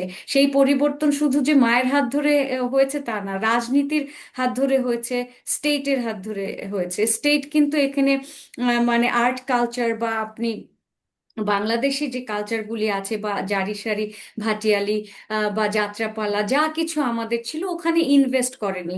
রাদার ওই একই স্টুডেন্টরা দেখছে যে তাদের যে শিক্ষকরা, যারা কিনা, আমি বলেছি না যে বাংলাদেশে হচ্ছে গিয়ে বুদ্ধিজীবীরা দলের বুদ্ধিজীবী হয়, মানে রাষ্ট্রের যে ক্রিটিক্যাল থিঙ্কিং ডেভেলপ করার জন্য একটা বুদ্ধিভিত্তিক বা একটা চিন্তাশীল সায়েন্টিফিক একটা সমাজ তৈরি করার জন্য যে বুদ্ধিভিত্তিক যে বিকাশ, সেই জিনিসটা তৈরি করে না। সবাই যে যার স্বার্থে এখানে বুদ্ধি প্রডিউস করে। তো যার ক্ষেত্রে হয়, তারা কিন্তু দেখেছে যে রাজনৈতিক দলগুলি জামাত নিয়ে, আওয়ামী লীগ জামাত নিয়ে রাজনীতি করেছে, একই সাথে একই জায়গায় বসে তারা আন্দোলন করেছে। বিএনপি জামাতের সাথে কোয়ালিশন সরকার করেছে, মিনিস্টারও ছিল।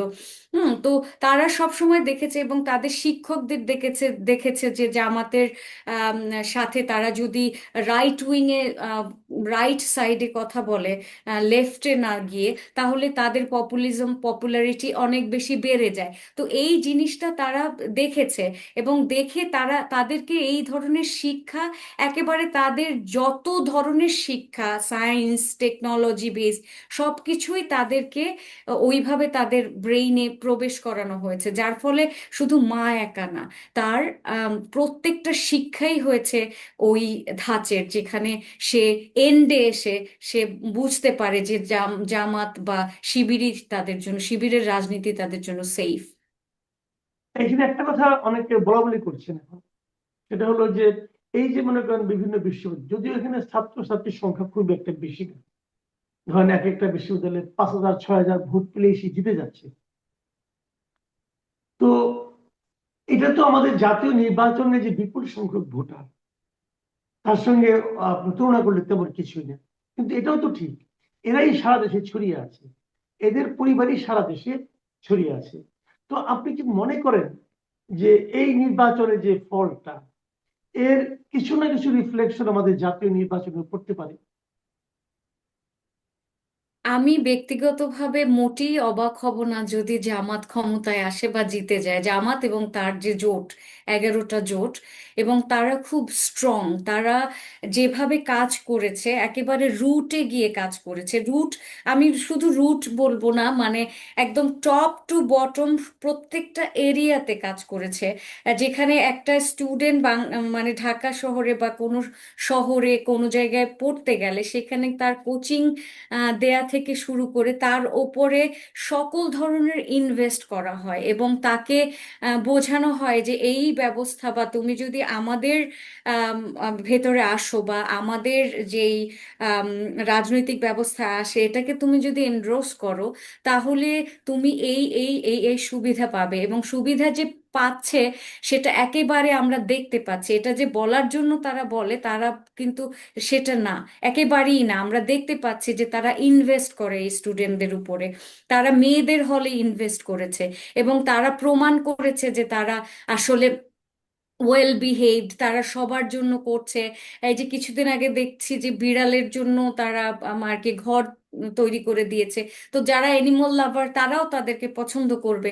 তো অল টুগেদার তারা খুব এত সূক্ষ্মভাবে, এতটাই পরিপাটিভাবে কাজ করেছে যে এরকম যেভাবে আসলে অন্য কোনো দল কাজ করতে পারেনি। আপনি আওয়ামী লীগ, বিএনপি বা মানে অন্য আপনি যে বলতে চাচ্ছেন যে, মানে আপনি বলতে চাচ্ছেন জামাত এতদিন ইনভেস্ট করেছে এখন হারভেস্ট করছে? ইনভেস্ট করছে, হারভেস্ট করছে এবং তার ফলটা তারা কুড়াচ্ছে এবং তারা এর ফল আজ না পেলেও তারা কখনো না কখনো পাবে, তবে এবারও পাওয়ার সম্ভাবনা আছে, আমি একেবারেই আন্ডারস্টিমেট করছি না। আচ্ছা, আহ, তাহলে এখন তাহলে এই মুহূর্তে তাহলে আপনি যেটা বলছেন এটা হলো যে জামাতের রাজনৈতিক আদর্শ কি না ভালো কি মন্দ সে আলোচনায় না গেলেও এটুকু বুঝতে পারছি যে জামাতের যে আদর্শিক পলিটিক্স যেটা আছে সেটা তারা মানুষের মধ্যে সুচারুভাবে এবং সাফল্যের সঙ্গে ছড়িয়ে দিতে পেরেছে, এটুকু আমরা বুঝতে পারছি। তো এর বিপরীত দিকে আমি যদি যদি এখন এই মুহূর্তে আওয়ামী লীগ আপনার নির্বাচনের রাজনীতি নেই, এখন তো বিএনপি রাজনীতি আছে, বিএনপির আপনার ঘাটতিগুলো কি দেখছেন? বিএনপির ঘাটতি হচ্ছে বিএনপি হচ্ছে ধরেন যেই স্টুডেন্টটা বিএনপি করে তাকে বিএনপি কতখানি প্রোটেক্ট করতে পারবে বা তার উপরে কি বিএনপি পার্সোনালি ইনভেস্ট করে নাকি পলিটিক্যালি ইনভেস্ট করে। মানে জামাত যেটা করছে ব্যক্তিকে, প্রত্যেকটা ব্যক্তিকে ব্যক্তিগত পর্যায়ে, ইভেন তার পরিবারেরও যদি কোনো সমস্যা থাকে সেটাও সমাধান করে। যে স্টুডেন্টরা পিএইচডি করতে পারবে তাকে পিএইচডি করতে যাওয়ার জন্য যা ইনভেস্ট করা দরকার তাও করবে।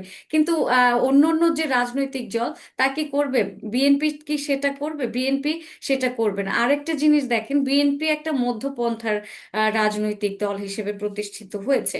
এখানে আম, যেটা হয় যে আপনার পভার্টি ড্রিভেন একটা ইকোনমি, যেখানে মানুষ আসলে সব সময় নিগৃহীত, গরিব মানুষ নিগৃহীত, সেখানে বিএনপি কিন্তু কোনোভাবেই আহ, মানে বেহেশতে যে একটা দাঁড়িপাল্লা আছে মিজান, সেটাকে বিক্রি করতে পারবে না। তাদের মার্কা কিন্তু ধানের শীষ, তাদের মার্কা কিন্তু হচ্ছে দাঁড়িপাল্লা না। তো এখন যে জিনিসটা, যে একটা পভার্টি ড্রিভেন একটা স্টেট, গরিব একটা দেশে যখন আপনি একজন হতদরিদ্র মানুষকে যে বলবেন যে এই মানে এই এহ জীবন এহকাল তোমার ডেস্টিনি না, তোমার জন্য একটা পরকাল আছে, সেখানে তুমি যদি জামাতকে ভোট দাও তাহলে তুমি পরকালে ইটার্নাল হ্যাপিনেস পাবে। তো এই জিনিসটা তো বিক্রি করার মতো আম, কোনো ধরনের আইডিওলজি বিএনপির মধ্যে নেই।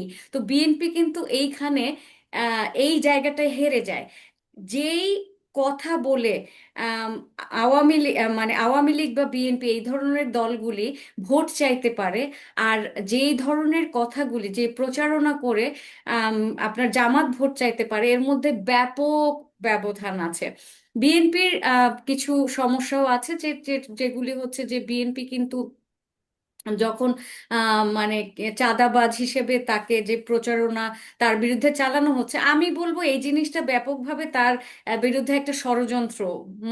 এবং জামাতের সবচেয়ে বড় হাতিয়ার হয়ে দাঁড়িয়েছে জামাতের, এবং জামাতের যে আর 11 দলীয় ঐক্যজোট তাদের একটা বড় হাতিয়ার হয়ে দাঁড়িয়েছে বিএনপিকে একটা চাঁদাবাজের দল হিসেবে প্রতিষ্ঠা করা, এবং সেটাতে তারা অনেকটুকু সক্ষম হয়েছে। তো সেই আবার কোনো চাঁদাবাজি যে হয় না সেটাও কিন্তু আমরা বলতে পারি না। তো যেহেতু এই নেমটা, এই ব্যাড নেমটা বিএনপি পেয়ে গেছে, এইগুলিতেও বিএনপি কিন্তু খুব সাকসেসফুলি মেনটেন করতেও পারেনি। তো এই ধরনের মানে স্টুডেন্ট রিক্রুটমেন্ট বা জেলায় জেলায় যে গ্রামে গ্রামে আপনার বিএনপির কি এই ধরনের তালিম বাহিনী আছে যারা কিনা ঘরে ঘরে যে প্রচার করবে যে বিএনপি করলে কি হবে? হ্যাঁ, তারেক জিয়া হচ্ছে ফ্যামিলি কার্ডের কথা বলছেন, কিন্তু ফ্যামিলি কার্ড একটা ইকোনমিক এম্পাওয়ারমেন্টের বিষয়, এখানে কিন্তু পরকালের কোনো স্বপ্ন সে দেখাতে পারছে না। তো এইখানে থিওলজিক্যালি বিরাট একটা পার্থক্য আছে যে আপনার মনন, আপনার চেতনা এবং আপনার সাইকোলজিকে বিএনপি ওন করতে পারবে কিনা। তাদের প্রচারণায় তো ওই জিনিসগুলিকে ঢোকানো সম্ভব না, যদিও না, ইউর মানে রাইট, আমি আপনার সঙ্গে একমত যে বিএনপির কাছে ওই ধরনের কোনো উইপেন নাই, যে পরলৌকিক মানে লোভ দেখানোর জন্য কোনো উইপেন তার কাছে নাই। কিন্তু তারা তো এই কাজটাই করতে পারতো, যে ধর্মীয় ভাবে ওই যে পরলৌকিক প্রলোভনটা দেখানো হচ্ছে, সেই প্রলোভনটা যে ধর্মীয় বিষয় নয়, সেটা যে পুরোটাই একটা অধর্মীয় ব্যাপার, ওইটা যে সঠিক নয়, তারা তো এই জিনিসটাও প্রচার করতে পারতো।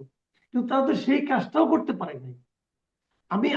ওরা একটা ভুল অস্ত্র নিয়ে যুদ্ধ জয় করার চেষ্টা করছে, সেই অস্ত্রটা যে সঠিক নয় এই কথাটা তো বিএনপি, আমি বলছি না যে তার চেয়েও বড় একটা অস্ত্র নিয়ে তুমি নামো, কিন্তু ওই অস্ত্রটা যে সঠিক নয় এটা তো বলতে পারতো। তা তো তাও করতে পারছে না। কারণ রাজনীতি তো একটা যুদ্ধ রে ভাই, যত যাই বলেন, রাজনীতি তো একটা যুদ্ধ। এই যুদ্ধে আপনি অস্ত্র নিয়ে আসলেন নাকি অস্ত্রের মতো কিছু একটা বানিয়ে নিয়ে আসলেন, সেটা তো ইম্পর্টেন্ট না। ইম্পর্টেন্ট হলো যে এর মাধ্যমে আপনি জনগণকে প্রভাবিত করতে পারলেন কিনা। সেই যুদ্ধে কি বিএনপি তাহলে পিছিয়ে থাকলো? বিএনপি পিছিয়ে থাকা, আপনি একটা দারুণ কথা বলেছেন যে ওইটাকে ডিবাঙ্ক করা বা ওই রাইট। জায়গায় নতুন একটা ডিসকোর্স, সোশ্যাল আর কি ডিসকোর্স তৈরি করা বা ন্যারেটিভ তৈরি না করে সে কি করেছে, আপনি দেখবেন বিএনপির বড় বড় কিছু নেতা আছে, তারা কি করেছে আরো বলছে যে আহ, মানে বিএনপি যদি ক্ষমতায় আসে তাহলে তারা মূলত মানে উম, ধর্মীয় যে বিধান সেই বিধানের বাইরে যাবে না, বা আহমেদীদের বা কাদিয়ানীদের আম, কি করবে সেই সমস্ত জিনিসপত্র সে তারাও আনছে। যেমন শেখ হাসিনা নুহু নবীর নৌকায় উঠাইতে চেয়েছিল, কওমি জননী হয়েছিল। তো এই ধরনের রাজনৈতিক দলগুলি কি করে জানেন, তারা ওই জায়গাটাকে ডিবাঙ্ক না করে, মানে ওই জায়গাগুলিতে আসলে প্র্যাকটিক্যালি যে এই মানে জনমে বেঁচে থাকছি আমরা, এখনো জীবিত, এই জীবিত মানুষগুলিকে কি কি সুবিধা দিতে পারে সেটা খুব সূক্ষ্মভাবে, খুব টেকনিক্যালি মানুষের মধ্যে না দিয়ে তারা ওই একই কথা, একই ডিসকোর্স বা একই ন্যারেটিভ আবার একটু মানে একটু রিফাইন করে প্রচার করার চেষ্টা করছে। তাতে কি হয়েছে, তারা তো ওই থিওলজি বেসড বা তারা ধর্মভিত্তিক যে প্রচারণা ওই জায়গায় কট না খেয়ে তারা ওই মানে কি কি করতে পারবে যেটা বেটার হবে, যেটা তারেক জিয়া পার্সোনালি কিন্তু করেন, উনি চেষ্টা করছেন এবং আমি দেখেছি ওনার কথার মধ্যে অনেক গুরুত্ব রয়েছে। ওই একই কথা যদি উনি শেখাতে পারেন ওনার দলের লোকজনকে তাহলে কাজে দিবে, রাদার দেন উনি যদি এটা, তারেক জিয়া যদি এটা বুঝতে পারে যে ওনার দলের লোক ভিকটিম হচ্ছে কি না আপনার ওই জামাতের ওই প্রচারণার, জামাতের প্রচারণার কিন্তু ভিকটিম শেখ হাসিনাও হয়েছিল, জামাতের প্রচারণার ভিকটিম কিন্তু বিএনপির বড় বড় নেতারাও হচ্ছে, মানে একই ধরনের বয়ান তৈরি করছে। সেটা না করে তারেক জিয়ার এখানে টিচারের মতো কাজ করতে হবে, যে ওই ভিকটিমাইজ না করতে দিয়ে যে এই এই জিনিস বলো যেটা তাদের জীবনে কাজে দিবে, আপনারা এই এই জিনিস বলবেন যেটা লজিক্যাল বানান জেনারেশনকে, বোকা না বানিয়ে যুক্তিযুক্ত কোন কাজটা করলে তার জন্য আসলেই আসলেই কাজে দিবে, তার যে জিনিসপত্রের দাম কমালে কাজে দিবে, সে কিভাবে কিছু করে খেতে পারবে, এই সমস্ত জিনিস